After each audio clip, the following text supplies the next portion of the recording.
Today at Sauteing Off the Pounds, we're back at techniques and ingredients. Can you do a little bit of product identification for me? Celery, Yeah. and I thought it was rutabaga or kohlrabi, but Now, I why do you think it's I would have celery and this together? because they're from the same family. They are from the same family. And you can see that the top of this Yes, looks like almost celery. looks like the inside of the celery. Okay, this is called celery root or celeriac. Okay. In French, celery rave, which rave means root. Okay, and it's a great vegetable that's underappreciated in America. I think it's kind of ugly. It looks. Some people call it knob celery. I think that's kind of the way it looks. I think that's very, very It looks like a bad appropriate. turnip. Yeah. All right. So regular celery, great for all kinds of things. Bloody Marys, different soup bases. Stuff it with pimento cheese, goat cheese, any of that kind of stuff, Stuffings, and great in stuffings and all that. Celery rave is actually, I think, best in soups and in salads. So this top part, again, the traditional thing most people do, just throw it right away.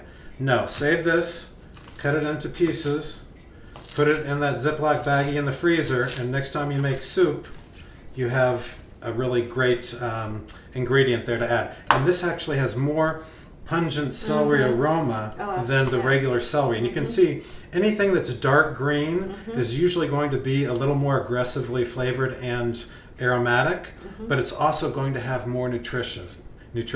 When you think of going out and, we've gone foraging before, we're finding those wild herbs, the wild lamb quarter, the garlic mustard greens, all that stuff is so dark and vibrant green, and has tons of flavor. It may be a little bit bitter, a little bit garlicky, a little strong, but it's got more nutrients and more flavor. Okay, so don't just throw that away.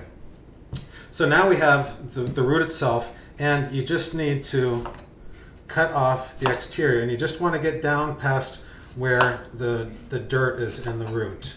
Okay, and you'll kind of see that happening as you go around. And again, I love this in soups: celery soup, celery potato soup, celery fennel soup.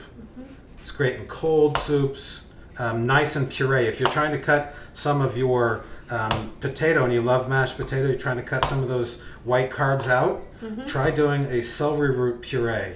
And what I do is I steam off the celery root, puree it in my blender with some low-fat yogurt, and it is amazing. And it also is great cold to use as a dip. Okay. You can just dip vegetables in it.